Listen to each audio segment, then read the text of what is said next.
Hello, ji, Assalamu alaikum. And today we are having our session of Lahore Resolution, which was passed in this very month, March. और आज है 20th मार्च 1940 को ये मार्च में पास हुई थी, 23rd को। आज 20th मार्च है 2020। तो कितने अरसा हो गया इसको? अगर हम 2021 है इनफैक्ट, तो अगर हम देखें तो 60 ईयर्स और 21 ईयर्स, 81 ईयर्स होने वाले हैं। 81 ईयर्स होने वाले हैं लाहौर रेजोल्यूशन को। ठीक है जी, तो देखते हैं हमारे पास क्या है। Why was Lahore resolution of 1940 पास? क्यों पास की गई थी? सबसे पहला पॉइंट हमारे पास ऑब्वियस है, क्योंकि हमने लास्ट क्लास में कांग्रेस रूल पढ़ा था। ठीक है, अगर हम कांग्रेस रूल को देखें तो हमें पता चल जाएगा कि हमारे पास पहली जरूरत कांग्रेस रूल थी। ठीक है, it was a tyrannical for the Indian Muslims, where they were having the cultural rights suppressed. This forced the Indian Muslims to believe that their rights would not be protected in India due to the dominations of Hindus. यही वो idea था जो बाद में change किया। पहले लोग सोच रहे थे कि साथ रह सकते हैं, लेकिन इस रूल ने आपकी आंखें खोल दी। यही वो वजह थी कि 1937 का इलेक्शन मुस्लिम लीग हार गई, लेकिन 1945 का जीत गई, क्योंकि लोगों की आंखें खुल गई थी। ठीक है, हम साथ साथ एक सवाल और भी एड्रेस कर रहे हैं, 1937 और 45 के इलेक्शंस का फर्क। ठीक है, 37 में हार गए थे मुस्लिम लीग, 45 में जीत गई। एक फर्क ये था कि लोगों ने कांग्रेस का भयानक रूप देख लिया था। ठीक है, therefore the Muslim League passed the Lahore resolution to get a separate homeland to avoid Hindu domination. दूसरा फैक्टर 1937 और 45 के इलेक्शंस को मद्देनजर रखते हुए इस सवाल के तनाजुर में ये भी है कि एक एम मिल गया था। 1937 में कोई एम नहीं था, कोई जबरदस्त पॉलिसी नहीं थी, लेकिन 45 के इलेक्शन में आपने 1940 में रेजोल्यूशन पास की थी, लाहौर रेजोल्यूशन, जिसकी वजह से 1945 का इलेक्शन जीते। तो हम एक वक्त में 3 सवाल कर रहे हैं। ठीक है, 37 के इलेक्शन का डाउनफॉल भी देख रहे हैं, क्यों हारे, 45 का इलेक्शन जो जीते उसको भी देख रहे हैं, और रेजोल्यूशन क्यों पास हुई वो तो देख ही रहे हैं हम। सही है। अल्लामा इकबाल और चौधरी रहमत Ali gave the idea regarding separate Muslim homeland in early 1930s। याद है, इलाहाबाद एड्रेस में अल्लामा इकबाल ने बताई थी जगहें जहां पे हिंदू डोमिनेशन नहीं, मुस्लिम डोमिनेशन है, वो सारे इलाके पाकिस्तान मुसलमानों के होने चाहिए। और उसके बाद चौधरी रहमत अली ने अपने अखबार में नाउ और नेवर करके भी इसको पब्लिश किया था, पाकिस्तान का नेम भी दिया था। ठीक है, तो सेकंड फैक्टर भी हो गया हमारे पास। मैं इसको हाईलाइट कर देता हूं आपके लिए। ठीक है,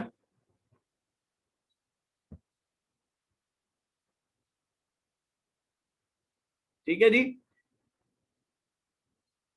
अच्छा, but Jinnah firstly was reluctant जी as he sir. believed that Muslims would be better in united India. However, after the Congress rule, Jinnah came to realize that their idea was correct. Kinka idea was the correct? Allama Iqbal और चौधरी रहमत अली का। Thus, he passed the Lahore resolution to put the idea of the previous Muslims into action. कायदे आजम का शुरू में भी ख्याल ये था कि साथ रहेंगे तो ज्यादा बेहतर है, पुश आउट कर सकते हैं ब्रिटिश को, लेकिन उन्होंने देखा अगर पुश आउट कर भी देंगे तो हिंदू इतने डोमिनेंट हैं कि वो मुसलमानों को वैसे नहीं रहने देंगे जैसे मुसलमान चाहते हैं। क्या ये यू टर्न था? सर भाई अगर ये यू टर्न था तो मेरी नजर में यू नो टर्न सर। नहीं था, क्योंकि एक्चुअली में शुरू से लेके आखिर तक Jinnah was trying to have some kind of rights for Muslims of India. अब वो मुस्लिम्स ऑफ इंडिया इंडिया में रहते हुए एक्सेस नहीं कर सकते थे। समझ आ रही है बात? तो उन्होंने कहा ठीक है, हमें अलग जगह दे दो, हम वहां एक्सेस कर लेंगे इन राइट्स को। और यही हुआ। आइडिया किस चीज का था? राइट्स का था। पहले ब्रिटिश से मांगे, ब्रिटिश ने नहीं दिए। फिर आगे जाके लग रहा था कि हिंदूज के पास राइट्स आ जाएंगे, तो हिंदूज ने नहीं दिए। तो उन्होंने कहा ऐसी की तैसी हमें राइट्स चाहिए, भले यहां मिले या अलग मुल्क में मिले। तो फिर अलग मुल्क की कहानी शुरू हो गई। ठीक है, तो there was no U turn. हमेशा विजन बड़ा होता है। विजन आजकल क्या है? ऐसी रियासत हो जो सबके लिए वेलफेयर स्टेट हो। ठीक है, यही कायदे आजम ने जब बनाया था मुल्क, तब भी यही था विजन कि वेलफेयर स्टेट हो। आज भी प्राइम मिनिस्टर ये कहता है कि वेलफेयर स्टेट हो, जिसका नाम एक्चुअल में रियासत मदीना से लिंक करते हैं। तो क्या वो अभी बन गई? नहीं, उसमें टाइम लगेगा। जब टाइम लगेगा तो अप एंड डाउन आता रहेगा, लेकिन विजन क्या है? Welfare state. वेलफेयर स्टेट की एक मिसाल रियासत मदीना है, तभी उसकी मिसाल लेके काम करना पड़ता है। ठीक है, अब इसमें कहीं आपको किसी से कॉम्प्रोमाइज करना होगा, कहीं नहीं करना होगा, लेकिन एक्चुअल चीज क्या है? लोगों को उनके राइट्स देना जो किस लेवल पे थे? रियासत मदीना के। और रियासत मदीना का मॉडल क्या है? Welfare state. तो वेलफेयर स्टेट के लिए आप कुछ भी करते रहें, आप हमेशा इन प्रोसेस में रहेंगे, क्योंकि राइट्स आपको जब मिल भी जाते हैं तब भी आप उनको एक्सेस कर रहे होते हैं। वो एक प्रोसेस है जो चलता रहता है। क्या राइट्स पाकिस्तान को 1947 में मिलने के बाद आगे जाके हमने नहीं पढ़ा कि राइट्स किसी को मिले किसी को नहीं मिले? क्या हमने देखा नहीं कि पाकिस्तान दो हिस्सों में हो गया था राइट्स ना मिलने की वजह से? इसका मतलब राइट्स वाला प्रोसेस चलता रहता है, क्योंकि टाइम चलता रहता है। ठीक है, अगला देखो, the Muslims were the first class citizens till 1857। शायद राज और राफे को ये याद हो, क्योंकि हमने फेस टू फेस क्लास ली थी और मैंने बताया था कि 1857 से पहले नंबर 1 कौन था? मुसलमान थे। नंबर 2 जी कौन सर, था? मुगल एम्पायर। नंबर 2 कौन था? वो थे हिंदूज। ठीक है, नंबर 3 कौन था? वो ट्रेडर्स थे जो ब्रिटिश थे, जो बाहर से आए हुए थे। उनको कभी कुछ मिलता था, कभी नहीं मिलता था, वो अपनी ट्रेडिंग करते थे। लेकिन जैसे ही ये टेबल टर्नओवर हुआ, जैसे ही सारी सिचुएशन ब्रिटिश के हाथ में आई, तो मुसलमान तीसरे नंबर पे चले गए। ठीक है, हिंदू उसी सेकंड नंबर पे रहा, लेकिन तीसरे से नंबर 1 पे ब्रिटिश आ गया था। ठीक है ना? जब ब्रिटिश नंबर 1 पर आया, जब ब्रिटिश नंबर 1 पर आ गया था, तो ब्रिटिश ने अपने साथ हिंदुओं का लेवल ऊपर कर लिया था और मुसलमानों को बहुत नीचे कर दिया था। इसमें कुछ पार्ट मुसलमानों का भी था। ठीक है, जैसे कि हम क्यों पढ़ें को एजुकेशन, या हम क्यों पढ़ें वेस्टर्न एजुकेशन। ठीक है, फिर सर सैयद ने आके थोड़ी बहुत इनोवेशन की उनके लिए, तो फिर जाके कुछ बात बनी। अब देखो आखिरी पॉइंट में क्या बात हो रही है।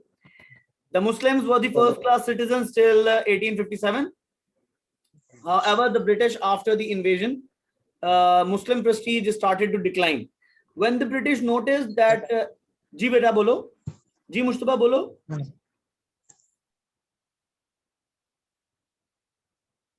बोलो बेटा, कुछ कह रहे हो आप? नहीं sir. Okay, okay. I'm continuing again.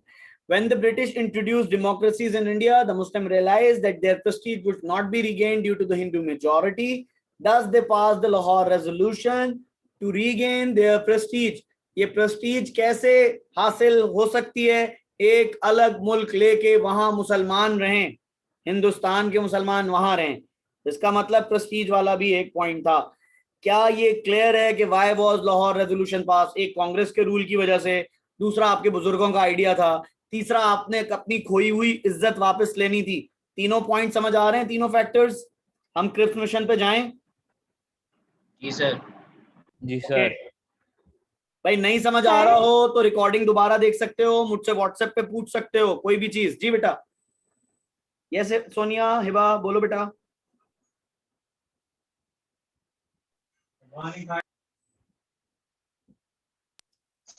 Sir, जैसे आपने बताया था कि जो ब्रिटिश हैं उन्हें पता चला था बाद में कि जो मुस्लिम्स हैं वो ज्यादा लॉयल हैं, क्या कहते हैं, उनकी तरफ, ब्रिटिश की तरफ। तो क्या कहते हैं, जब पार्टीशन का टाइम आया, मतलब जब मतलब पाकिस्तान उन्हें मिल रहा था, तो फिर भी जो मतलब उन्होंने, ब्रिटिश ने ज्यादातर जो राइट्स थे, जो मतलब पार्टीशन हो रहा था, वो फिर भी ज्यादातर इंडियंस को क्यों गया था, हिंदूज को? वो जो हिस्सा, ज्यादा बड़ा हिस्सा क्यों गया था, या ज्यादा चीजें क्यों मिली थी?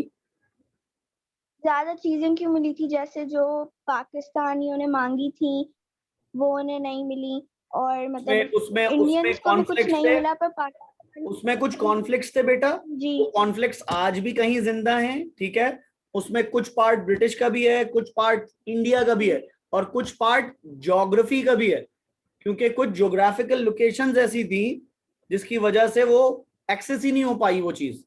जैसा कि हैदराबाद दक्कन है, हैदराबाद दक्कन मुसलमानों को मिलना चाहिए था, लेकिन उसको इंडियंस ने, हिंदुओं ने अपने कब्जे में कर लिया, और वो ज्योग्राफिकली इम्पॉसिबल इसलिए हो गया कि वो इंडिया के बीचों बीच में था। तो इंडिया के बीचों बीच एक पाकिस्तान कैसे हो सकता था? तो उसको लीगली करना या आइडियली करना बड़ा मुश्किल हो गया था। इन चीजों को हम दोबारा देखेंगे, ठीक है, टेक्निकली देखेंगे दोबारा, फिक्र ना करो। हाँ बेटा, सर हैदराबाद डेक्कन की तरह ऐसे जूनागढ़ भी ले लिया था, फिर एग्जैक्टली मनवागर। एग्जैक्टली वो सिचुएशंस ऐसी थी ना जैसे कश्मीर की थी, बिल्कुल उसके ऑपोजिट थी। कश्मीर में लोग जाना चाहते थे साथ, ठीक है, लेकिन वहां के रूलर ने इंडिया के हक में बात कर दी, ठीक है, तो वहां तो मान ली उनकी बात। लेकिन जब जूनागढ़ के रूलर ने कहा कि हमें पाकिस्तान के साथ जाना है और उनकी आवाम ने कहा कि हमें नहीं जाना, तो वहां आवाम की बात मान ली। तो कोई एक स्टैंडर्ड होना चाहिए था ना। तो वो भी इसलिए फंस गया मामला क्योंकि वहां पे भी फोर्सेस पहुंच गई थी इनकी, ठीक है ना, और पाकिस्तान इतना स्ट्रांग नहीं था कि उसको ले सके। आपके जहन में एक बात बता दूं, हम जब आखिरी सेक्शन का आखिरी चैप्टर करेंगे, तो उसमें जब हम पाकिस्तान और इंडिया की सक्सेस और लॉस करेंगे बाद में, तो उसमें ये बात आएगी कि पाकिस्तान का जो कश्मीर का इशू है वो सिर्फ कश्मीर का इशू नहीं है, वो हैदराबाद दक्कन और जूनागढ़ का भी इशू है, ठीक है, वो हाईलाइट नहीं होता वैसे, ठीक है, ये सब साथ हैं, एक साथ ही इशू है ये, ठीक है, इसको तसल्ली से देख लीजिए। जी बेटा। सर वो तो क्योंकि कश्मीर तो अभी तक किसी को मिला नहीं है, ना ही पूरा इंडियंस को मिला है, ना ही हमें मिला है, तो इसलिए हाईलाइट नहीं करते। पर जो हैदराबाद और ये सारे थे वो तो इंडियंस ने पहले ही ले लिए थे ना। वहां पर ऐसी अपराइजिंग नहीं हो पाई जैसी कश्मीर में हो पाई, ठीक है, उसकी भी दो ज्योग्राफिकल वजूहात हैं, ठीक है ना। यहां से पाकिस्तान मदद कर सकता है उनकी, या कश्मीरियों की ऑटोमेटिक रेजिस्टेंस है।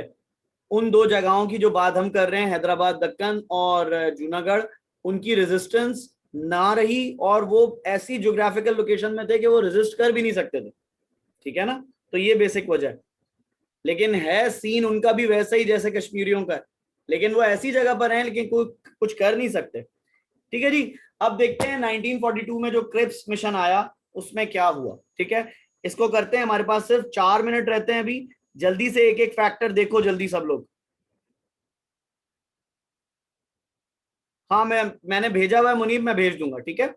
अच्छा, क्रिप्स मिशन किस लिए आया था, पहला फैक्टर देखो, दूसरा फैक्टर देखो और तीसरा factor. I want each and everyone to contribute with one factor and explanation of that factor, okay।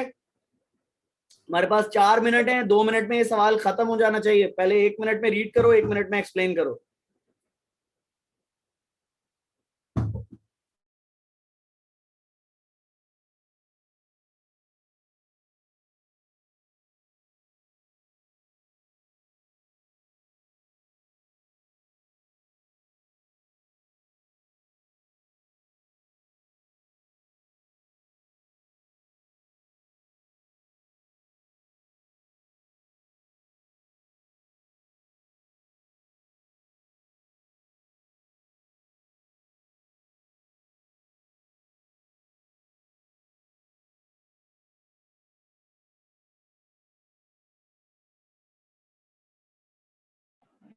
Sir sir मैं मैं एक्सप्लेन स्टार्ट करूं? कर सकता हूं।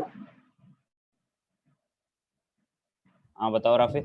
हाँ जी, फैक्टर्स शुरू करो। 3 मिनट है हमारे पास सिर्फ। यस, गो अहेड, हमें ये कंप्लीट करना है ताकि इसकी रिकॉर्डिंग डले। सर मैं बताऊं सेकंड। हाँ जी बताओ। सर सेकंड ये था कि मिस्टर जिन्ना ने भी रिजेक्ट कर दिया था ये प्रपोजल, क्योंकि उसके अंदर कोई भी जो है वो पाकिस्तान की क्रिएशन से रिलेटेड कोई भी रेफरेंस नहीं था, सही है। और वो जो है वो कब से इस चीज के ऊपर जो है वो काम कर रहे थे, लाहौर रेजोल्यूशन से ही कि पाकिस्तान बना जाए, तो वो उससे कोई कम चीज नहीं चाहते थे, और वो इसलिए रिजेक्ट कर सकते थे क्योंकि वो भी एक जो थे इंडिया के बड़े लीडर्स में से थे, तो वो उनका हक था कि वो रिजेक्ट कर सके। जबरदस्त, very well done Munib.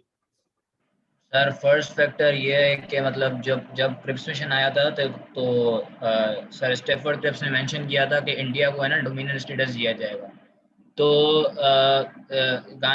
Congress को चाहिए था कि मतलब इंडिया को मतलब सेल्फ रूल दिया जाए, मतलब इंडिपेंडेंस दी जाए, जिस वजह से कांग्रेस ने इसको रिजेक्ट कर दिया। क्योंकि कांग्रेस मतलब बहुत बड़ी पार्टी थी, तो क्रिप्स मिशन फेल हो गया, तो उसकी सपोर्ट ज्यादा थी। ठीक है। और yes sir third, yes thirdly ये यस राज। सर थर्डली ये है कि इसमें बताया जा रहा है कि ब्रिटिश जो थे उन्होंने कहा था कि एक फ्यूचर यूनियन बनाई जाएगी जिसमें से प्रोविंस जो इंडिविजुअल प्रोविंसेस हैं वो मतलब इंडिपेंडेंट रहने का ऑप्ट आउट कर सकते हैं ब्रिटिश इंडिया से बाहर निकलने का। तो ये जो एक ऑप्शन था, ये कांग्रेस को लगा कि पाकिस्तान की क्रिएशन में बहुत हेल्प करेगा आगे जाके, क्योंकि प्रोविंसेस ऑप्ट आउट कर सकेंगे, इसलिए उन्होंने रिजेक्ट कर दिया इसको, क्योंकि वो इंडिया को डिवाइड नहीं होते देखना चाहते थे। सर जी जी सर सोनिया, ये थर्ड वाला पॉइंट आप फिर से समझा दो, मुझे समझ तो नहीं आया। thirdly, the Cripps mission stated that the Indian individual provinces would be allowed to opt out by the future union. जो वो फ्यूचर में जो वो कानून ला के इम्प्लीमेंट करना चाह रहे थे, उसमें वो पूछ सकते थे आपने रहना है हमारे साथ या नहीं रहना। तो अगर कोई कहता कि हमने नहीं रहना, तो वो उसको ऑफर कर रहे थे कि ठीक है अलग हो जाओ, ठीक है। इससे कांग्रेस को ये लग रहा था कि अगर मुसलमानों वालों ने ये कह दिया कि हाँ भाई हम भी नहीं रहना चाहते, हम भी नहीं रहना चाहते, तो ये तो बड़े मजे से इंडिया डिवाइड हो जाएगा। तो वो इंडिया को डिवाइड नहीं होने देना चाहते थे, ठीक है। अगर मैं अपनी जबान में कहूं, ठीक है, अगर पाकिस्तान वाले सूबे या पाकिस्तान वाली स्टेट बन रही होती, या वो लोग जो मेजोरिटी में थे मुस्लिम्स जो चाहते थे इंडिविजुअल प्रोविंस अलग हो जाएं, अगर वो अलग हो जाते, तो इंडियंस जो कि हिंदूज ऑफ द कांग्रेस थे, वो रूल किस पे करते? अपने ही लोगों पे। तो जुल्म किस पे करते? वो मुसलमान तो उनके हाथ नहीं आते, उनको तो जुल्म करना था ना। वो जो 2 साल उन्होंने टेन्योर निकाला जुल्म का, उसमें तो उन्होंने जुल्म किया, तो वो जुल्म किस पे करते फिर? ठीक है, ये पॉइंट समझ आया। अब हम नेक्स्ट सेशन अभी कॉल कर रहा हूं, इसी में एक सवाल करेंगे, वो जो तुम कह रही थी वो वाला, उसको देखेंगे और नेक्स्ट टाइम फिर वहीं से ज्वाइन करेंगे, ठीक है। यही वाला